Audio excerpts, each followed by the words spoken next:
The bishop stood at the front of the room, his hands folded in front of him, and he said my name. Martha Stoltzfus. Please come forward. I remember the sound of the wooden bench creaking as I stood up, and I remember thinking how strange it was that I could hear that small sound when my heartbeat was so loud in my ears. 200 people watched me walk to the front. My mother was crying silently in the second row. My father would not look at me, and the thing they wanted me to confess to, the thing the entire community had already decided I had done, I had not done. Not any of it. If you want to go deeper, the full Amish Insider Guide is in the description. Before I tell you what they accused me of, before I tell you what I said when I finally reached the front of that room, let me introduce myself. My name is Martha, and this is Hannah, the Amish Girl, the channel where I share the truths from inside a community most people only see from a distance. I grew up Old Order Amish in Lancaster County, and what I'm about to tell you is something I have never spoken about out loud until today. If you want to hear honest stories from behind the prayer cap, please subscribe and tap that like button. And in the comments, tell me, have you ever been blamed for something you didn't do? Tell me what happened. I read every single comment. Now let me explain something that took me years to fully understand. In Amish communities, the church is not a building. The church is the people, and the people meet every other Sunday in someone's home or barn for a service that lasts nearly 4 hours. Hard wooden benches, slow hymns from the Ausbund, sermons in High German and Pennsylvania Dutch. But twice a year, something different happens. Twice a year before communion, the church holds what we call council meeting. It's a long service where the bishop and the ministers ask the entire congregation if there is unity. If anyone has a complaint against another member, this is when it is brought forward. If anyone has sinned and needs to confess, this is when they kneel. Council meeting is the most serious gathering in Amish life. Communion cannot happen until every member is in agreement. Every grievance settled, every confession heard, every soul accounted for. And if your name comes up at council meeting, your life can change in a single afternoon. I was 16 years old, and my name came up. It started 3 weeks earlier. There was a barn fire on the Lapp farm 2 miles from our house. Nothing catastrophic. The family got the animals out. The neighbors came running with buckets and hoses. And by morning the barn was a black skeleton against a gray sky. But something had been stolen during the chaos. A small wooden box from the family's bedroom, the kind every Amish family keeps. Inside were several $100s in cash, money saved for a daughter's wedding the following spring. In a community where most transactions still happen in cash, this was a serious loss. The Lapp family did not call the English police. We don't do that. Problems inside the community are handled inside the community. Instead, they spoke to the bishop, and the bishop began to ask quiet questions. Who had been at the fire? Who had been inside the house? Who might have known where the money was kept? I had been at the fire. I had run there with my brothers when we saw the smoke from our pasture. I had carried buckets. I had helped lead the horses out. And at one point, when the youngest Lapp child was crying in the kitchen, I had gone inside to comfort her. I had been in the house for maybe 4 minutes. I had walked past the bedroom door. I had not gone in. I had not touched anything. But somebody saw me, and somebody told the bishop. If you want to go deeper, the full Amish Insider Guide is in the description. The first sign that something was wrong came on a Tuesday morning. My father stopped me in the kitchen before I went out to milk. He held his hat in his hands, which he never did indoors, and he asked me quietly if there was anything I needed to tell him. I said no. I asked him what he meant. He looked at me for a long moment, and then he said, "The bishop is coming to see you on Thursday. Bring your apron clean." And then he walked out without saying another word. For 2 days I lived inside a kind of fog. I went through every motion of every chore. I fed the chickens, I hung the laundry, I helped my mother bake bread for a sister's family, and the whole time my mind kept going back to that night at the fire.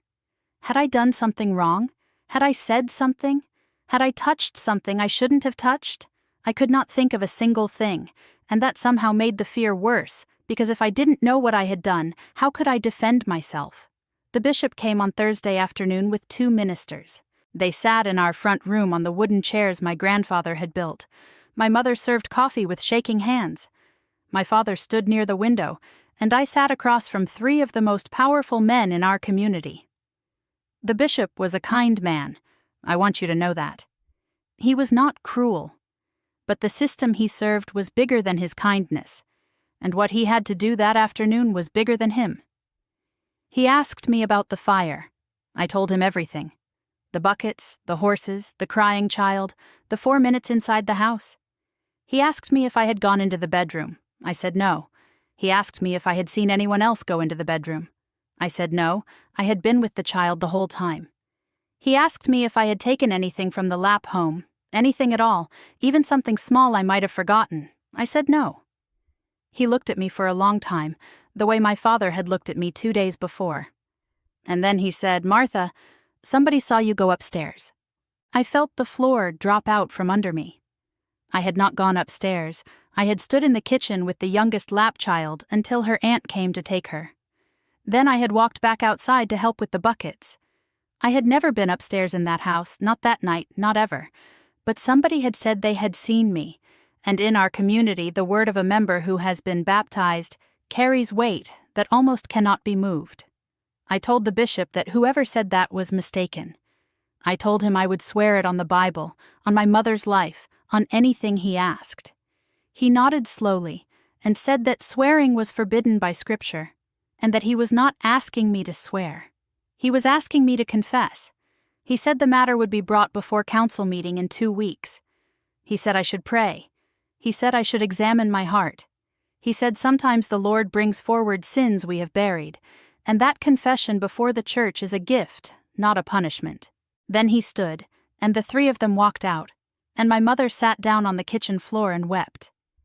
For 2 weeks I lived in a house where nobody spoke to me directly. My sisters whispered when I walked into a room. My father took his meals in silence.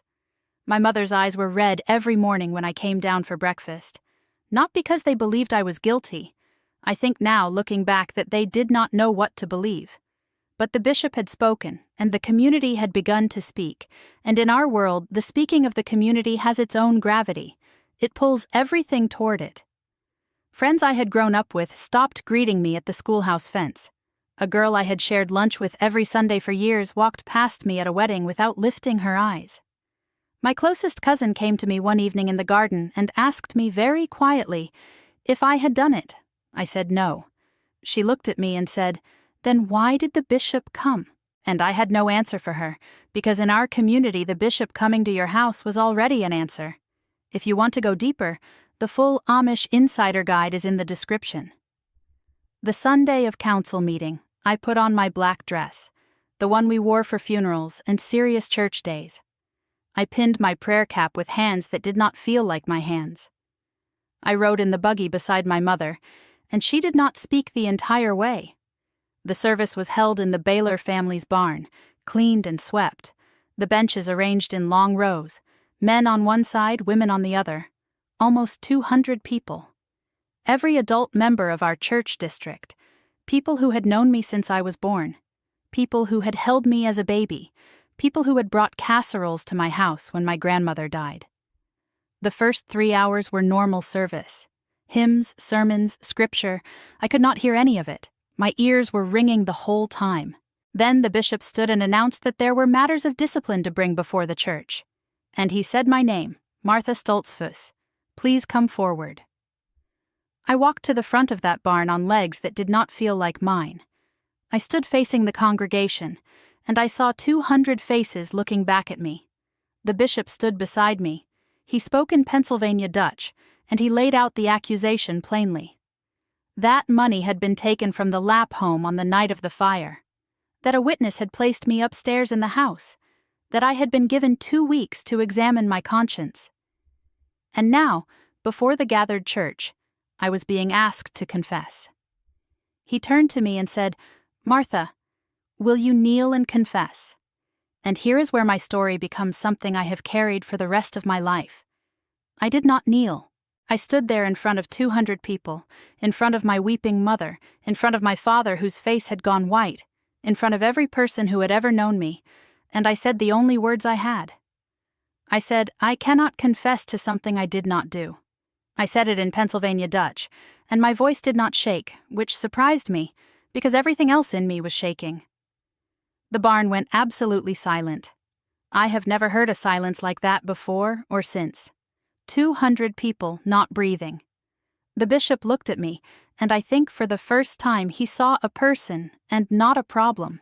He asked me again, more quietly. He said, Martha, the church is offering you the path of confession and forgiveness. Do you understand what you are refusing? I said I understood. I said I would not lie to God or to the church. I said if there was a witness, I wanted that witness to come forward and look at me and say it to my face. Nobody came forward. The bishop called for a recess. The men gathered in one corner, the ministers and the deacons, and they spoke for almost an hour. The women sat in their rows and did not look at me. I stood at the front of the barn the entire time. Nobody told me to sit down. Nobody brought me water. I had become, in that hour, something that the community did not know what to do with. A girl who would not bow. A girl who would not lie. A girl who might be guilty, or might not be, and either way had broken the order of how things were supposed to go. When the bishop returned, he said the matter would be set aside until further investigation could be done. He said I would not be placed under the ban that day. He said the church would pray for clarity. And then he dismissed the service, and 200 people walked out of that barn, and not one of them looked at me as they passed. 3 months later, the truth came out. A young man from a neighboring district confessed at his own council meeting. He had taken the money. He had been in the house that night, and he had let the rumor about me spread because it kept attention away from him. He named himself, he kneeled, he was placed under the ban for 6 weeks, and then he was restored to the church. Nobody ever apologized to me. If you want to go deeper, the full Amish Insider Guide is in the description. There was no second council meeting where the bishop stood up and said the church had been wrong. There was no public clearing of my name. The people who had stopped speaking to me began speaking to me again, slowly, the way you might approach an animal you had once frightened. My closest cousin came to my house and cried in our kitchen and asked me to forgive her. I did. My mother held me for a long time one evening and said only, I knew the whole time. But she had not said it then, and I understood why she had not. To defend me publicly would have been to set herself against the bishop, against the church, against the whole structure that held our lives together. She did what she could. She loved me in silence. In our world, sometimes that was the most a mother could do, but something had broken in me that I could not name for years. When I left the community at 23, my therapist asked me what the hardest moment of my Amish life had been. I expected to say the wedding I never had, or the shunning, or the day I got into a stranger's car with a single suitcase and watched the farm disappear behind me. But the answer that came out of my mouth was, the day I stood in front of 200 people who had known me my whole life, and not one of them stood up for me. She wrote that down. Then she said something I have thought about ever since. She said, a community that requires your confession before it offers you its protection is not protecting you. It is protecting itself. I sat with that for a long time. The Amish world gave me real things. A childhood with my hands in good soil. Faith I still carry, in a different shape now. A community that knew how to bring a casserole to a grieving family without being asked. But it also taught me that the truth of one girl could be smaller than the comfort of 200 people. It taught me that being innocent was not the same as being believed. It taught me that sometimes the people who love you most will sit silent in a barn, while a bishop asks you to kneel for something you did not do, because the cost of speaking is bigger than they know how to pay. I do not hate them for it. I understand them. I came from them. But I also know now what I did not know at 16, that a person's voice belongs to them. that you do not owe a confession to anyone for a sin you did not commit. That standing alone at the front of a room and telling the truth, even when nobody believes you, is sometimes the most faithful thing a person can do. If you grew up in a place where the community decided your guilt before you were allowed to speak, I see you. If you ever stood in front of people who should have known you better and watched them look away, I see you. If you ever carried a silence for years because nobody told you that you were allowed to be angry about it, I see you too. You were not wrong, you were not proud. You were a person asking to be believed, and that is not a sin in any scripture I have ever read. If you want to go deeper, the full Amish Insider Guide is in the description. If this story stayed with you, leave me a comment and tell me what part hit hardest. Tell me your own story if you are ready. And if you want to keep hearing the truths from behind the prayer cap, subscribe to Hannah the Amish Girl. There is so much more I have not said yet. More I have not. Until next time, your truth belongs to you, even when nobody else will hold it with you. Choose your freedoms wisely. They might just save your life.